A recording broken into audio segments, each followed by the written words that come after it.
আশা করি আপনারা সব ভালো আছেন, ভালো থাকা দোয়া করি।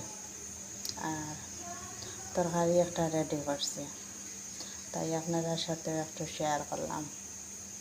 আর আপনারাও আশা করি খান তরকারিগুলা আনিয়া কমেন্টের মাধ্যমে জানাইবা।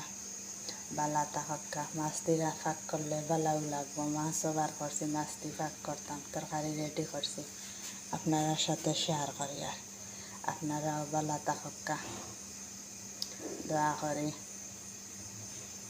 আর কমেন্টের মাধ্যমে জানাইবা সুন্দর হয়েছে নি।